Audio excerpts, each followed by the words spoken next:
कैसे शुरू हुई कावड़ यात्रा। कावड़ यात्रा का इतिहास हजारों वर्षों पुराना है, जिसकी जड़ें वेदों, पुराणों और पौराणिक कथाओं में गहराई से समाई हुई है। यह केवल एक यात्रा नहीं, बल्कि भक्ति, तपस्या और समर्पण की प्रतीक परंपरा है, जो त्रेता युग और द्वापर युग से लेकर कलयुग तक लगातार चली आ रही है। कावड़ यात्रा का महत्व केवल एक धार्मिक रस्म तक सीमित नहीं, बल्कि यह आत्मा की उस गहन पुकार का उत्तर है, जिसमें एक भक्त शिव से मिलन के लिए अपने शरीर, मन और आत्मा को समर्पित कर देता है। यह यात्रा एक ऐसा तप है जिसमें श्रद्धालु गंगा जल को सिर पर उठाकर लंबी दूरी तक नंगे पांव चलते हुए शिवलिंग पर जल अर्पित करते हैं, और यह धारा स्वयं में एक प्रतीक बन जाता है त्याग, संयम और समर्पण का। गंगाजल यहाँ केवल जल नहीं, बल्कि आत्मा की पवित्रता और शुद्धि और आस्था का दर्पण है। कावड़ की डंडी, जो दोनों कलशों को संतुलन में रखती है, जीवन में कर्म और ज्ञान, श्रद्धा और विवेक, मन और आत्मा के संतुलन का प्रतीक बनती है। यह यात्रा व्यक्ति को न केवल शारीरिक रूप से बलवान बनाती है, बल्कि उसे मानसिक धैर्य, आत्मिक शांति और आत्मिक शुद्धि की ओर भी अग्रसर करती है। मार्ग में आने वाली कठिनाइयां, थकान, धूप, बारिश सब एक तपस्वी की साधना की भांति होती है, जिससे गुजरकर वह आत्मा उस पवित्र क्षण तक पहुंचती है जब गंगा जल शिव के शिवलिंग पर गिरता है, और वही होता है भीतर का विसर्जन, अहंकार का अंत और भक्ति का पूर्ण आरंभ। इसलिए कावड़ यात्रा केवल धार्मिक परंपरा नहीं, यह एक जीवंत आध्यात्मिक साधना है, जिसमें हर वर्ष लाखों लोग भाग कर यह सिद्ध करते हैं कि शिव भक्ति में कोई छोटा बड़ा नहीं होता, बस एक पवित्र भावना होनी चाहिए और समर्पण का संकल्प। जब सृष्टि के आरंभ में पंच महाभूतों की रचना हो चुकी थी, तब जल, वायु, अग्नि और आकाश और पृथ्वी अपने अपने धर्म का पालन कर रहे थे। ब्रह्मांड की लय में देवता और दानव दोनों अपना अपना मार्ग खोज रहे थे। इस ब्रह्मांडीय व्यवस्था के केंद्र में एक शक्ति थी, महादेव, आदि योगी कालों के भी काल, शिव। उनके भक्ति पथ पर चलना, उनके चरणों में जल चढ़ाना, उनकी कृपा प्राप्त करना, यही देवताओं और भक्तों का परम उद्देश्य था। परंतु पहली बार शिव को जल चढ़ाने का विचार किसे आया? सबसे पहले कावड़ कौन लेकर चला? इस यात्रा की शुरुआत कैसे हुई? यह प्रश्न सभी भक्तों के मन में आज भी गूंजता है। इस प्रश्न का उत्तर हमें लेकर जाता है उस काल में जब राक्षस राज रावण का तप अपने चरम पर था। रावण, जो एक दशानन था, शास्त्रों का महान ज्ञाता, परंतु शिव का एक निष्ठ उपासक भी। वह जानता था कि ब्रह्मा और विष्णु को प्रसन्न होने से भी अधिक कठिन है महादेव को प्रसन्न करना, और जब शिव प्रसन्न होते हैं तो वे वरदान देने में कोई भेदभाव नहीं करते। रावण ने कठोर तप किया। वर्षों तक हिमालय में पर्वतों के बीच बर्फ की घाटियों में उसने अपने मस्तिष्क से एक एक शीश काटकर शिव को अर्पित किए। 10वां शीर अर्पित करने ही वाला था कि स्वयं भगवान शिव प्रकट हुए और कहा, रावण, मैं तुम्हारे भक्ति से प्रसन्न हूँ, वर मांगो।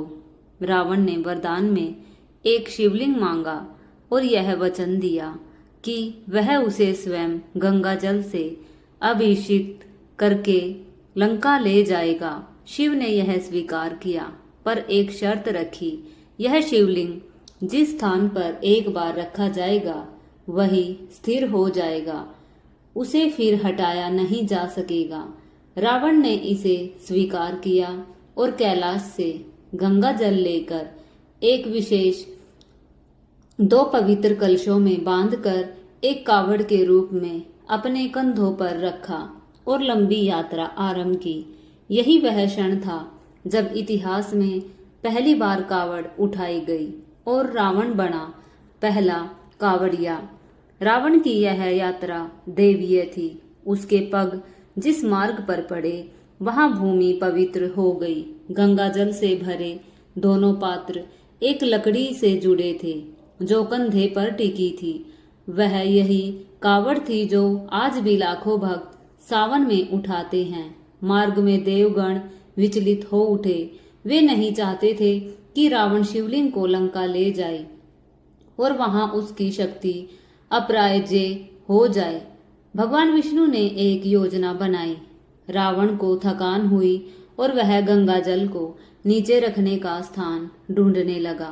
तभी गणेश जी एक चरवाहे बालक का रूप लेकर आए और रावण से कहा, मैं कुछ देर इसे थाम सकता हूँ, पर यदि देर हुई तो इसे भूमि पर रख दूंगा। रावण ध्यान में लीन हो गया और गणेश जी ने गंगा जल सहित शिवलिंग को भूमि पर स्थापित कर दिया। यही शिवलिंग आगे चलकर वैद्यनाथ ज्योतिर्लिंग बना। रावण का प्रयत्न विफल रहा, पर उसकी भक्ति की भावना, शिव के प्रति समर्पण और गंगा जल को लेकर पैदल यात्रा की यह अद्भुत परंपरा कावड़ यात्रा के रूप में जनमानस में स्थापित हो गई। रावण की शिव भक्ति से आरंभ हुई कावड़ यात्रा कोई साधारण परंपरा नहीं थी, बल्कि यह उस भाव का प्रतीक बन गई जिसमें एक भक्त अपने आराध्य को स्वयं जल चढ़ाने का संकल्प करता है। गंगा जल को सिर पर ढोकर कठिन मार्ग पार कर अनेक बाधाओं के बीच भी केवल एक उद्देश्य लेकर, हे महादेव, मैं स्वयं जल लाऊंगा, अपने हाथों से चढ़ाऊंगा। इस परंपरा की अगली कड़ी हमें ले जाती है त्रेता युग में, जब भगवान श्री राम अपने वनवास के दौरान पंचवटी, आज का नासिका क्षेत्र में निवास कर रहे थे। वे श्री राम जो मर्यादा पुरुषोत्तम थे, जिन्होंने बाल्यकाल से ही भगवान शिव को अपना आराध्य माना। सावन का महीना था। आकाश में काले बादल थे, वनों में नमी थी और पवित्रता का वातावरण था। एक दिन श्री राम ने अपने छोटे भाई लक्ष्मण से कहा, भैया, सावन चल रहा है। यह वह महीना है जब भक्तगण अपने इष्ट को गंगा जल अर्पित करते हैं। आज मैं भी गंगा जल लाकर यहाँ स्थित शिवलिंग पर अभिषेक करूंगा। श्री राम ने स्वयं एक लकड़ी की डंडी बनाई जो 2 कलशों में जल भरा और कंधे पर टिका दिया। यही थी कावड़ जिसे उन्होंने नासिक से लेकर गोदावरी के तट तक उठाया और फिर शिवलिंग पर जलाभिषेक किया। लक्ष्मण और सीता यह दृश्य देखकर स्तब्ध रह गए। यह केवल राजा का व्रत नहीं था, यह था शिव राम का मिलन। जहां एक अवतार दूसरे अवतार की भक्ति में लीन था, यह स्थान आज त्र्यंबकेश्वर के नाम से प्रसिद्ध है। कालांतर में जब द्वापर युग आया तो भीम और अर्जुन जैसे महायोद्धा भी शिव की भक्ति में कावड़ उठाते देखे गए। अर्जुन को पाशुपत अस्त्र प्राप्त करना था। भगवान श्री कृष्ण ने कहा, तुम्हें पहले शिव को प्रसन्न करना होगा। अर्जुन ने भी तपस्या की, कावड़ उठाई और गंगा जल से जल अभिषेक किया। भीम जो बल में अद्वितीय था, उसने भी मां कुंती की इच्छा पर भीमेश्वर नामक शिवलिंग की स्थापना की और स्वयं गंगा जल लाकर उसका अभिषेक किया। अब समय धीरे धीरे कलयुग की ओर बढ़ा। वेदों की ध्वनि धीमी हुई, यज्ञों की अग्नि मंद पड़ी, परंतु भक्ति की लो कभी नहीं बुझी। ऋषि मुनियों से लेकर साधारण गृहस्थों तक सबके मन में यह भाव था कि सावन के महीने में शिव को जल चढ़ाना अत्यंत पुण्यदायक है। उत्तर भारत में यह परंपरा एक उत्सव का रूप लेने लगी। हरिद्वार, देवप्रयाग, गंगोत्री, सुल्तानगंज जैसे तीर्थों से लोग गंगा जल भरकर सैकड़ों किलोमीटर दूर स्थित शिवालयों में जल चढ़ाने लगे। यह नहीं, इस दौरान वे संयम, उपवास, मौन और ब्रह्मचर्य का पालन करते। कई भक्त नंगे पांव चलते हैं। कुछ लोग डाक कावड़ उठाते हैं जिसमें तेज गति से बिना रुके गंगा जल पहुंचाना होता है। कहीं मौन व्रती कावड़िया होते हैं जो पूरे मार्ग में एक शब्द नहीं बोलते। महिलाएं भी आज इस भक्ति पथ पर चल पड़ी हैं, यह साबित करने के लिए कि भक्ति न जाति देखती है, न लिंग, न वर्ण, केवल भाव देखती है। आज भी जब सावन का महीना आता है और हरिद्वार से लेकर कोलकाता, दिल्ली से लेकर राजस्थान, नेपाल से लेकर महाराष्ट्र तक गगनभेदी घोष सुनाई देता है, बोल बम हर हर बम बम, तो यह केवल भक्तों की पुकार नहीं होती, यह रावण के उस दिव्य संकल्प की गूंज होती है, श्री राम के प्रेम की झलक होती है और भक्तों के उस सच्चे समर्पण की छवि होती है जिसने कावड़ को केवल लकड़ी और जल का नहीं बल्कि भक्ति का सबसे महान प्रतीक बना दिया। आज सावन का महीना आते ही जैसे कोई स्वर्गिक बिगुल बजता है। सड़कों पर नारंगी वस्त्रधारी कावड़िए दिखाई देते हैं। चारों दिशाओं से एक ही नारा गूंजता है, बोल बम हर हर बम बम। हर एक भक्त, चाहे वो किसान हो या व्यापारी, छात्र हो या साधु, गंगा जल लेकर पैदल चलता है। गर्मी, बारिश, धूप कुछ भी उन्हें रोक नहीं सकता। और जब वह गंगा जल चढ़ाता है तो ऐसा लगता है जैसे हिमालय की नदियों से निकली श्रद्धा स्वयं शिव के हृदय को स्पर्श कर रही हो। कावड़ केवल जल ले जाने की यात्रा नहीं, यह आत्मा के शुद्धिकरण की यात्रा है। रावण, श्री राम, अर्जुन और आज के लाखों साधारण भक्त सब एक ही श्रृंखला के मोती हैं। यह परंपरा समय से परे है। यह श्रद्धा का अखंड स्रोत है जिसे कोई भी बाधा नहीं रोक सकती।